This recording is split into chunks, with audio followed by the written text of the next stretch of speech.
प्रिय विद्यार्थियों, हम अमेरिका के स्वतंत्रता संग्राम को देख रहे थे।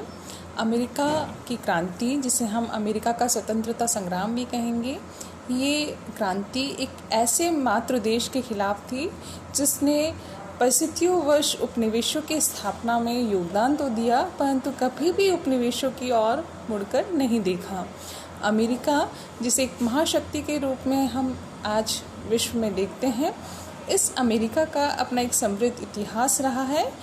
अमेरिका में 1776 ईस्वी में जो क्रांति हुई, उस क्रांति के क्या कारण हैं, आज हम इन सभी कारणों पर चर्चा यहाँ पर करेंगे। इससे पूर्व हम देख चुके हैं कि किस तरह से अमेरिका को बसाया गया। अमेरिका के 13 उपनिवेश जो यूरोप के अनेक देशों से आए हुए नागरिकों से मिलकर बने थे और 90% जनसंख्या यहाँ पर इंग्लैंड से आए हुए अंग्रेजों की थी।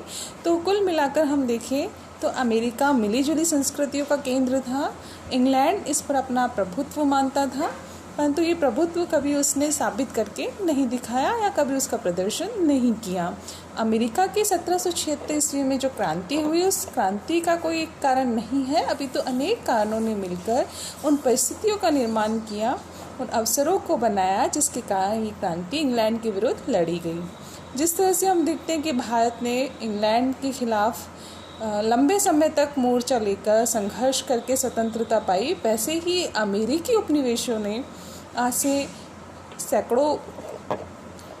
से काफ़ी समय पूर्व अपना ये स्वतंत्रता संग्राम रचा और 1776 ईस्वी में जो लड़ाई लड़ी गई, स्वतंत्रता का जो घोषणा पत्र उन्होंने जारी किया, इसके बारे में जॉन एडम्स, जो कि अमेरिका के दूसरे राष्ट्रपति रहे हैं, उन्होंने ये कहा है कि क्रांति तो बहुत पहले ही शुरू हो चुकी थी, जो उपनिवेशवासियों के हृदय और मस्तिष्क में थी, और इसकी शुरुआत हम 1776 ईस्वी में देख सकते हैं।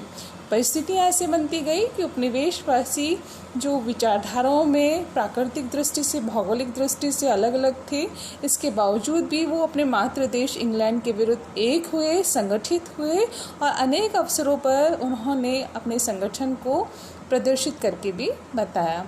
कुल मिलाकर हम देखें तो अमेरिका की क्रांति अनेक कारणों का परिणाम थी, जिसको विचारकों ने, विद्वानों ने 4 कारणों में मुख्य रूप से बांटा है। कुछ लोगों का कहना है कि अपने मातृदेश इंग्लैंड और अमेरिकी उपनिवेशवासियों में सिद्धांतों और विचारधाराओं के अंतर की वजह से हुई है। परिस्थितियों वश ये क्रांति शुरू हुई है। रूढ़िवादी जो अंग्रेजी समाज था और उदार जो अमेरिकी समाज था, इन दोनों की विचारधाराओं में टकराव होना आवश्यक हो गया था। और अंग्रेजी जो प्रशासन है, इसकी नीतियाँ उपनिवेशों के विरुद्ध निरंकुश होती जा रही थी। हम देखें जो घटनाएं 1763 ईस्वी के पश्चात घटित हुई हैं कि इंग्लैंड की जो करारोपण नीतियां हैं, आर्थिक नीतियां हैं, इन सभी कारणों से मिलकर अमेरिकी उपनिवेशों में इंग्लैंड के विरुद्ध प्रतिक्रिया शुरू हुई और ये प्रतिक्रियाएं बोस्टन टी पार्टी के रूप में, एक ज्वाला के रूप में निकलकर सामने आई।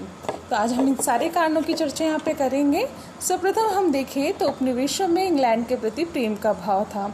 जैसे कि आप लोगों को शुरू से ये बताया गया है कि अमेरिका के जो 13 उपनिवेश थे, इन 13 उपनिवेशों में जो नागरिक आए थे, ये मूलतः यूरोप के अनेक देशों से आए थे और इन्होंने आकर अमेरिका को बसाया था, विकसित किया था। यहाँ के मूल निवासी जो थे अमेरिका के, रेड इंडियंस इनको कहा जाता था, जो काफ़ी पिछड़ी हुई अवस्था में थे, परंतु यहाँ पर आकर जो यूरोप वासियों ने एक नए अमेरिका को बसाया, उसको विकसित किया, आर्थिक दृष्टि से समृद्ध किया, एक नया सामाजिक जीवन वहाँ पर स्थापित किया, सांस्कृतिक विभिन्नताएं वहाँ पे थी। इसके बावजूद भी उन्होंने अमेरिका को एक नए राष्ट्र के रूप में पहचान दिलाने में महत्वपूर्ण भूमिका निभाई। तो इसमें हम देखें, चूँकि ये उपनिवेशवासी थे, ये इंग्लैंड से यहाँ पर अनेक कारणों की वजह से आए थे। कुछ युद्ध बंदियों के रूप में, अपराधियों के रूप में आए थे, कुछ अपने देश में, अपने मातृ देश से अमेरिका इसलिए आए थे कि उनको धार्मिक स्वतंत्रता नहीं मिली हुई थी। तो इन सारे कारणों से जब हम देखें तो इनमें अपने मातृ देश के प्रति प्रेम का भाव था। इन उपनिवेशवासियों की जो संतानें हुई, उन संतानों से हम उम्मीद नहीं कर सकते थे कि इंग्लैंड जैसे राष्ट्र के प्रति किसी भी तरह का प्रेम या आस्था रखें। तो ये भी कारण था कि उपनिवेशवासियों में इंग्लैंड के प्रति कोई लगाव की भावना नहीं थी। दूसरा कारण हम देखें तो उपनिवेश जो थे इनमें और इंग्लैंड की जनसंख्या में चारित्रिक और सांस्कृतिक भिन्नताएं पाई गई थी। चारित्रिक और सांस्कृतिक भिन्नताओं के कारण भी अमेरिकी क्रांति में ये लोग एकजुट हुए और संगठित हुए। उपनिवेशवासियों का जो स्वतंत्रता प्रेम था, क्योंकि उपनिवेशों को जब बसाया गया था तो इसमें हम देखते हैं एकमात्र जॉर्जिया को यदि हम छोड़ दें तो इंग्लैंड ने किसी भी उपनिवेश को बसने में सहायता नहीं की थी। तो बाकी के जो 12 उपनिवेश थे ये अपने आप में बसे हैं, विकसित हुए हैं। वर्जीनिया ने तो अपने अधिकार पत्र में ये साफ लिख दिया था कि यहाँ पर बसने वालों को वे सभी सुविधाएं मिलेगी, स्वाधीनताएं मिलेगी, मताधिकार का अधिकार मिलेगा जो उन्हें अपने मातृ देश इंग्लैंड में मिला हुआ है। इसी तरह हम अन्य उपनिवेशों में देखें तो इस तरह की स्वतंत्रता यहाँ बसने वाले लोगों को दी गई थी। इस कारण भी इंग्लैंड के प्रति प्रेम का भाव हम लोगों को देखने को मिलता है। चौथा कारण जो महत्वपूर्ण है वो ये है कि उपनिवेशों की दोषपूर्ण शासन व्यवस्था थी। हम उपनिवेशों की शासन व्यवस्था की यदि परख करें तो यहाँ गवर्नर और गवर्नर की कार्यकारिणी होती थी और विधायक सदन होता था। 3 बॉडीज होती थी जिसमें गवर्नर और गवर्नर की कार्यकारिणी इंग्लैंड के सम्राट के प्रति उत्तरदायी होते थे, जबकि जो विधायक सदन था इसे स्थानीय लोग निर्वाचित करके जो प्रतिनिधि भेजते थे उनसे मिलकर बनता था। तो इनमें आपस में टकराव होता था। गवर्नर और गवर्नर की कार्यकारिणी ये बिल्कुल उम्मीद नहीं कर सकती थी कि विधायक सदन उनके साथ समझौता करे, सहयोग करे। तो आपस में जब ये संघर्ष होता था तो इस दोषपूर्ण शासन व्यवस्था की वजह से भी उपनिवेशवासियों में इंग्लैंड के प्रति लगाव का अभाव हमें देखने को मिला है। और नेक्स्ट जो बहुत ही महत्वपूर्ण कारण माना जाता है वो है सप्तवर्षीय युद्धों का। इंग्लैंड और फ्रांस के मध्य अनेक कारणों से 1757 से लेकर 1763 ईस्वी के मध्य 7 वर्षों तक ये युद्ध लड़े गए, जिन्हें सप्तवर्षीय युद्ध कहते हैं। ये युद्ध केवल यूरोप में ही नहीं अपितु अमेरिका में, भारत में, इन जगहों पर भी लड़े गए। इनकी वजह से हम देखते हैं कि जब अमेरिका में ये सप्तवर्षीय युद्ध लड़ा गया 1757 से 1763 के मध्य, तो अनेक कारण ऐसे हुए जिसकी वजह से उपनिवेशवासियों को ये मौका मिला कि सबसे पहले तो हम देखें कि इंग्लैंड की सेना के साथ जब उनको सैनिकों के साथ लड़ने का अवसर मिला तो इन्होंने पहली बार देखा कि किस तरह से एक सह उद्देश्य के लिए सेना और साधनों को संगठित किया जा सकता है। दूसरा हम देखें कि इसमें फ्रांस की पराजय हुई थी। फ्रांस की पराजय होने से अब तक जो था कनाडा पर फ्रांसीसियों का अधिकार था। ये प्रभाव, ये अधिकार अब फ्रांसीसियों का कनाडा पर से ख़त्म हो गया। कनाडा पर से जब फ्रांसीसी प्रभुत्व समाप्त हो गया तो इसके फलस्वरूप हम देखते हैं कि जो उपनिवेशवासी थे इनको अब किसी तरह के आक्रमण का भय नहीं रहा और इसलिए भी अब ये पूर्ण रूप से मुक्त हो गए इंग्लैंड के खिलाफ लड़ने के लिए। तीसरा कारण जब हम देखते हैं सप्तवर्षीय युद्ध में वो ये था कि जब इंग्लैंड के साथ इन्होंने युद्ध किया उपनिवेशवासियों ने फ्रांस के खिलाफ, तो चोरी छिपे ये फ्रांसीसी सैनिकों का सहयोग भी करते थे। और इसमें हम देखें तो इस समय व्यापार वाणिज्य की अत्यधिक प्रगति हुई, परंतु युद्ध के पश्चात जो युद्ध जनित लाभ थे जब ये स्थानीय लोगों को मिलना बंद हो गए तो इससे भी प्रतिक्रिया होना संभव हो गया था। तो इस तरह से सप्तवर्षीय युद्धों के परिणाम स्वरूप भी जो माहौल बना वो उपनिवेशवासियों को इंग्लैंड के विरुद्ध ले जाता है। इस युद्ध के परिणाम स्वरूप जो फ्रांसीसी प्रभाव वाले क्षेत्र थे वो अब इंग्लैंड के अधीन हो गए। मिसिसिपी से लेकर अल्कानी पर्वतमाला तक का जो क्षेत्र है ये नवविजित क्षेत्र है जहाँ पर इंग्लैंड ने अपना अधिकार कर लिया था।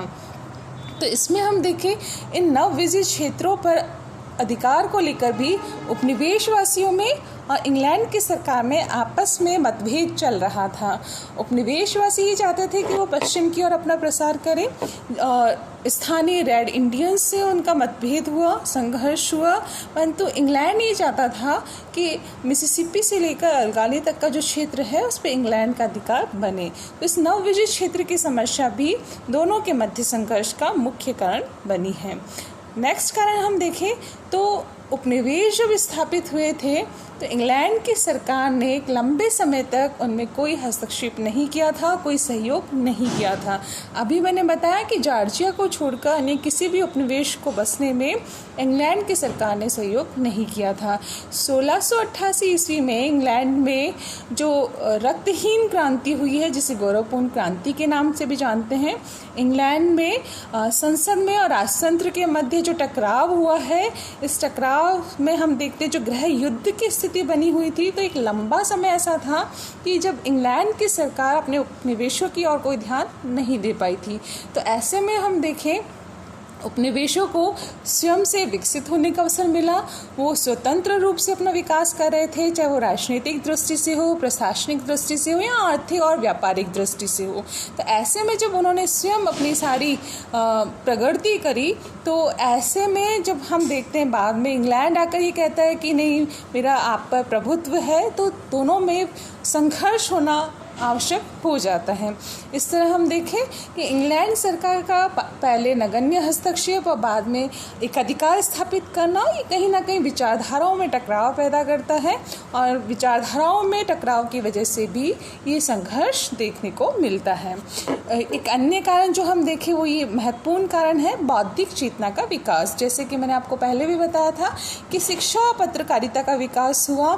जब छापे खाने का आविष्कार हो गया, वहाँ पे छापा खाना स्थापित हो गया, साहित्य और पुस्तकें आसानी से मिलने लगी, ऑक्सफोर्ड और कैम्ब्रिज जैसे वर्जिन और मेरी जैसी कॉलेजेस वहाँ पे स्थापित होने लगी। तो ऐसे में हम देखते हैं कि शिक्षा का विकास होने से विचारों का आदान प्रदान होने लगा और नई नई विचारधाराएं अब लोगों के पास पहुँचने लगी, संस्कृतियों का आदान प्रदान होने लगा। ऐसे में हम देखते हैं कि इन सब के परिणाम स्वरूप भी बौद्धिक चेतना का विकास हुआ। इसी में हम देखें तो बोस्टन में पहला समाचार पत्र बोस्टन न्यूज़ लेटर निकलता है, और इसके अलावा अमेरिकन मर्करी, न्यूयॉर्क गज़ट आदि समाचार पत्र हैं जिन्होंने भी इस बौद्धिक चेतना के विकास में अपना योगदान दिया है। इसी में मैं नाम लूँगी सर थॉमस पेन का, जिन्होंने अपनी रचना कॉमन सेंस के माध्यम से उपनिवेशवासियों में वो चेतना जागृत करी कि ये अपने मातृ देश इंग्लैंड के विरुद्ध एकजुट हो और अपनी स्वतंत्रता की स्थापना कर सके। इसी तरह हम देखें तो वहाँ पर बेंजामिन फ्रैंकलिन ने अमेरिकन फिलोसॉफिकल सोसाइटी, ये एक विचार केंद्र है जिसकी स्थापना करके लोगों को अपने विचारों का आदान प्रदान करने का एक मंच प्रदान किया। और इस तरह से हम देखते हैं कि बौद्धिक चेतना का विकास होने से उपनिवेशवासी एकजुट हो सके और सैमुअल एडम्स, पैट्रिक हेनरी ऐसे लोगों को मौका मिला अपने विचारों का प्रचार प्रसार करने का। इसी तरह हम देखें the American crisis, Boston news letter, right of the colonists, right of the colonies, इस तरह के कुछ विचार केंद्र थे जिनके माध्यम से बौद्धिक चेतना का तेजी से विकास हुआ, प्रसार हुआ। इसी तरह देखें हम अमेरिकन क्रांति का जो अन्य महत्वपूर्ण कारण है वो ये है कि उपनिवेश अपनी स्वायत्तता चाहते थे, इंग्लैंड के खिलाफ अपनी स्वतंत्रता चाहते थे, और इसीलिए अभिव्यक्ति तथा सिद्धांतों में अंतर होने की वजह से भी ये संघर्ष कहीं न कहीं आवश्यक हो गया था। इंग्लैंड उपनिवेशों को अपना वाणिज्य और आर्थिक हितों के लिए प्रयोग करना चाहता था। वो उपनिवेशवासियों का आर्थिक शोषण करना चाहता था, अधिकाधिक करारोपण करके उनसे से अधिक पैसा वसूल करना चाहता था। तो ऐसे में हम देखें कि सम्राट की सत्ता तथा इंग्लैंड की सत्ता को लेकर उपनिवेशों में विवाद होना आवश्यक हो गया था। दोनों के सुरक्षा और प्रतिकूल हितों में अंतर था, और ये कारण भी है जिसकी वजह से उपनिवेशवासियों को मौका मिला इंग्लैंड के विरुद्ध एकजुट होने का, संगठित होने का और अपनी स्वतंत्रता को स्थापित करने का। ऐसे में हम देखें कि इंग्लैंड में जब ग्रीनविले प्रधानमंत्री हुआ, और ग्रीनविले, रॉकिंगम, विलियम पिट जैसे प्रधानमंत्री हुए, और उनकी आर्थिक नीतियों, करारोपण नीतियों की वजह से कुछ ऐसे एक्ट बने, ऐसे कानून बने जिनकी वजह से उपनिवेशवासियों का जो आक्रोश था वो आक्रोश तेज़ी से निकलकर बाहर आने लगा। ऐसे में हम देखें उपनिवेशों का जो आर्थिक शोषण करने की नीति इंग्लैंड की सरकार ने अपनाई थी, इसमें सबसे पहले हम बात करें ग्रीनविले की, तो अब तक जो एक्ट बनाए गए थे, जैसे नेविगेशन एक्ट की बात करें, जिसे नौ संचालन अधिनियम भी कहते हैं हम, इस अधिनियम के माध्यम से ये नियम बनाया गया था इंग्लैंड की सरकार के द्वारा कि आयात और निर्यात, उपनिवेश जो करते हैं आयात और निर्यात, वो केवल इंग्लैंड के जहाज़ों के माध्यम से ही करेंगे और इंग्लैंड के बंदरगाहों पर जाने के पश्चात ही ये अन्य देशों में सामान बिकने के लिए जाएगा या वहाँ से सामान आएगा। तो ये जो नेविगेशन एक्ट था, हालांकि प्रारंभ में इसको कड़ाई से लागू नहीं किया तो उपनिवेशों ने इसका कोई विरोध नहीं किया, परंतु जब बाद में इंग्लैंड की सरकार इसको कड़ाई से लागू करती है और इसी क्रम में जब वो व्यापारिक और औद्योगिक अधिनियम बनाती है अपने आर्थिक और वाणिज्य हितों की सुरक्षा के लिए, उनके लाभ के लिए, तो ऐसे में उपनिवेशों का, व्यापारी वर्ग का और जो शिक्षक वर्ग है, बुद्धिजीवी वर्ग है, उसका प्रतिक्रिया करना आवश्यक हो जाता है। व्यापारिक अधिनियम की यदि हम बात करें तो अमेरिका के जो उपनिवेश थे, इन उपनिवेशों के ऊपर इंग्लैंड ने कुछ ऐसे नियम बनाए थे कि अमेरिका में जो वस्तुएं उत्पादित होती है, जैसे चावल है, तंबाकू है, वहाँ का लोहा, लकड़ी, कुछ सामान ऐसा है जो केवल इन वस्तुओं का निर्यात उपनिवेश इंग्लैंड को ही कर सकते हैं। तो इससे ये नुकसान हुआ कि इंग्लैंड के अलावा वो अन्य देश यदि कोई ज़्यादा पैसा भी देता है तो उनको वो सामान नहीं बेच सकते थे। तो एक तरह से आर्थिक नुकसान उपनिवेशों को उठाना पड़ रहा था। औद्योगिक अधिनियम की बात यदि हम करें तो ये अधिनियम भी इंग्लैंड के उद्योगों को, उद्योगपतियों को, उद्यमियों के आर्थिक लाभ के लिए किया गया था। इसमें हम देखें तो जैसे ऊनी वस्त्र उद्योग है, ऊनी टोपों का निर्यात है, लोहा उद्योग है, कच्चा लोहा है, इनको लेकर इंग्लैंड की सरकार ने ऐसा कुछ नियम बनाया कि अब उपनिवेशवासी इन वस्तुओं का उत्पादन नहीं कर सकते थे, इनका निर्यात नहीं कर सकते थे। तो इंग्लैंड के हितों की रक्षा के लिए ब्रिटिश सरकार ने अमेरिकी उद्योगों पर प्रतिबंध लगाया, जिसकी प्रतिक्रिया होना भी आवश्यक हो गया था और कहीं ना कहीं आक्रोश ही इस क्रांति के रूप में निकलकर बाहर आया था। इसी क्रम में हम देखें शीरा अधिनियम को, जो 1733 ईस्वी में निकला था। इसमें भी ब्रिटिश सरकार ने ये नियम बनाया था कि उपनिवेशवासी चीनी, स्प्रिट, शीरा आदि फ्रांस, स्पेन आदि देशों से नहीं मंगा सकते, वो केवल इंग्लैंड के साथ ही इस तरह का व्यापार कर सकते हैं और इन सामानों का आयात वो इंग्लैंड के अतिरिक्त अन्य देशों से नहीं कर सकते। इस शीरा अधिनियम का ही परिष्कृत रूप 1764 ईस्वी में शुगर एक्ट या मॉलिसेस एक्ट के रूप में हम देखते हैं, जिसमें उन्होंने इस पर लगने वाला जो आयात कर था, चुंगी थी, उसमें तो कमी कर दी थी हालांकि, पर इसके साथ उन्होंने एक नई व्यवस्था करी थी कि इन करों की जो वसूली होती है वो रिट्स ऑफ असिस्टेंस के माध्यम से की जाएगी। अर्थात एक तरह से ये वो ऑर्डर होते थे जिनके माध्यम से कि किसी भी जो उद्यमी है, जो व्यापारी है, उसके घर पर या गोदाम में जाकर उसके तलाशी ली जा सकती है। तो ये सर्च वारंट के रूप में हम इसको देख सकते हैं। इस शुगर एक्ट का भी लोगों ने काफ़ी विरोध किया। इसी तरह हम देखें स्टाम्प एक्ट, जो कि 1765 ईस्वी में पारित हुआ। अमेरिका के इतिहास में अमेरिकी क्रांति के उदय होने के पीछे जो दो महत्वपूर्ण एक्ट माने जाते हैं, एक शुगर एक्ट को माना जाता है और दूसरा स्टाम्प एक्ट को माना जाता है। 1762 ईस्वी में जैसे कि मैंने आप लोगों को अभी बताया था कि सप्तवर्षीय युद्ध जो 1757 से 1763 ईस्वी के मध्य लड़े गए, इन युद्धों में इंग्लैंड की आर्थिक स्थिति काफ़ी ख़राब हो गई थी, युद्ध ऋणों का भार बढ़ गया था। तो ऐसे में इंग्लैंड की सरकार ये चाहती थी कि अमेरिका के जो उपनिवेश हैं, उन उपनिवेशों पर अधिकाधिक कर लगाकर उनसे टैक्स की वसूली की जाए और अपने जो धन वहाँ से मिल रहा है उस धन के माध्यम से अपनी आर्थिक स्थिति को ठीक किया जाए और इस धन से ही वो अमेरिका में एक स्थायी सेना की स्थापना कर सके। तो इसी क्रम में उन्होंने जब 1765 ईस्वी में स्टाम्प एक्ट बनाया, तो ये स्टाम्प एक्ट के माध्यम से कर कोई बहुत ज़्यादा नहीं लगाया गया था। ये 3 पेंस से लेकर कुछ पौंड ही था। इसमें हम देखें तो इसमें ब्रिटिश सरकार ने समाचार पत्रों, कानूनी और व्यापारिक दस्तावेज जो होते थे और जितने भी सरकारी दस्तावेज होते थे, इन सभी पर स्टाम्प लगाना अनिवार्य कर दिया था और जो व्यक्ति इस नियम को नहीं मानता था उसको बंदी भी बनाया जा सकता था। तो इस एक्ट का विरोध इस वजह से नहीं हुआ कि इस तरह का एक्ट, इस तरह का कर लगाया जा रहा है, अपितु इसका विरोध इसलिए किया गया कि अब ब्रिटिश सरकार उनके आर्थिक हितों को तो नुकसान पहुंचा ही रही है, उनकी स्वतंत्रता को भी कहीं से बाधित कर रही है। इसमें आर्थिक भार नहीं था, इसमें ये कहा गया कि जब ब्रिटिश संसद में उनका कोई प्रतिनिधि नहीं है तो किस तरह से ब्रिटिश सरकार उन पे कर लगा सकती है। इसी क्रम में जब ब्रिटिश सरकार ने अमेरिकी उपनिवेशों पर करेंसी एक्ट और क्वार्टरिंग एक्ट भी लगाया तो इसका भी विरोध किया गया।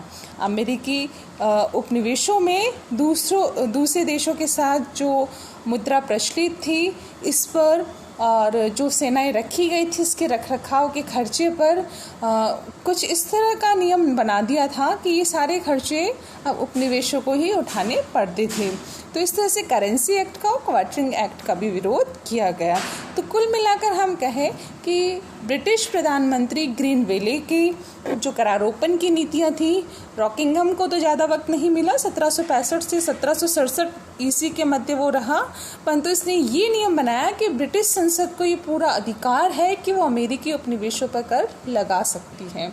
जल्द ही इसकी सरकार का पतन हो गया और विलियम पिट को प्रधानमंत्री बनने का अवसर मिला।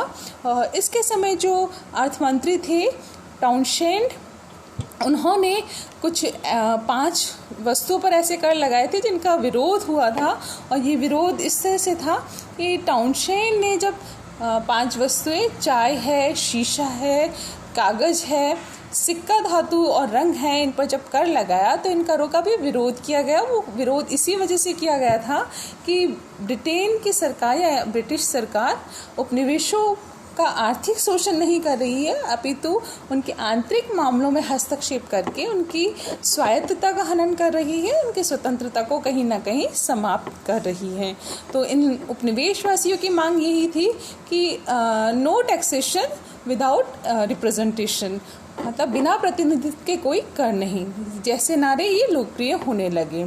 ऐसे में हम देखते हैं कि 4 करों को वापस ले लिया गया टाउनशेंड के द्वारा और केवल 1 कर उन्होंने छोड़ा, चाय वाला, और ये चाय वाला भी केवल नाम मात्र के लिए था और इसमें ये था कि उपनिवेशों में जो चाय जाएगी वो इंग्लैंड के माध्यम से जाएगी और उस पर जो आयात शुल्क लगता था उसको भी काफ़ी कम कर दिया गया जिससे कि उपनिवेशवासियों को आसानी से सस्ती चाय मिल सके। परंतु प्रतीकात्मक रूप से ये अभी भी उपनिवेशवासियों के लिए शोषण का एक प्रतीक था और वो इसी का विरोध कर रहे थे। ऐसे में हम देखें जो अमेरिकी क्रांति का तात्कालिक कारण बना वो लॉर्ड नॉर्थ की चाय नीति बनी। हम देखते हैं कि ब्रिटिश ईस्ट इंडिया कंपनी जो ब्रिटिश सरकार का प्रतिनिधित्व करती थी, व्यापार वाणिज्य इस कंपनी के माध्यम से होता था। इसके कुछ जहाज़ जब चाय की पेटियां लेकर मैसाचुसेट्स के बोस्टन नामक बंदरगाह पर खड़े थे तो वहां पर 16 दिसंबर 1773 ईस्वी को सैमुअल एडम्स के नेतृत्व में कुछ उपनिवेशवासियों ने कुलियों का भेष बनाया और इन्होंने चाय की 340 पेटियों को समुद्र में फेंक दिया। ये घटना इतिहास में बोस्टन टी पार्टी के नाम से अमेरिकी इतिहास की सबसे महत्वपूर्ण घटना है।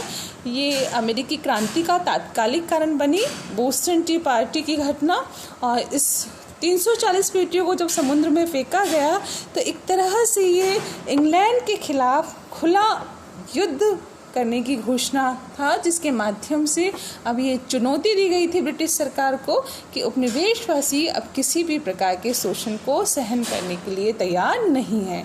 इस तरह से हम देखें तो अमेरिकी क्रांति की शुरुआत ब्रिटिश सरकार के खिलाफ सामाजिक कारण, राजनीतिक कारण, आर्थिक कारण, सांस्कृतिक कारण, धार्मिक कारण, इन सारे कारणों के खिलाफ शुरू हुई और इस क्रांति ने जो 4 जुलाई 1776 ईस्वी को स्वतंत्रता का घोषणा पत्र जारी हुआ, इस घोषणा पत्र से इस क्रांति की युद्ध की शुरुआत मानी जाती है। तो इन सारे कारणों ने मिलकर अमेरिकी क्रांति की नींव रखी। कुल मिलाकर हम कह सकते हैं कि ब्रिटिश सरकार के खिलाफ आर्थिक नीतियों के खिलाफ, करारोपण की नीतियों के खिलाफ, सामाजिक विचारधाराओं के खिलाफ, राजनीतिक और प्रशासनिक नियंत्रण और अंकुश के खिलाफ ये क्रांति लड़ी गई, जिसमें उपनिवेशवासियों का, अमेरिकी जो उपनिवेशवासी थे, उनका उद्देश्य यही था, वो अपनी स्वायत्तता चाहते थे, अपनी स्वतंत्रता चाहते थे और कहीं ना कहीं वो अपने मातृ देश इंग्लैंड से स्वतंत्र होकर अपना स्वतंत्र अस्तित्व बनाना चाहते थे। इन सारे कारणों ने मिलकर अमेरिकी क्रांति की नींव रखी।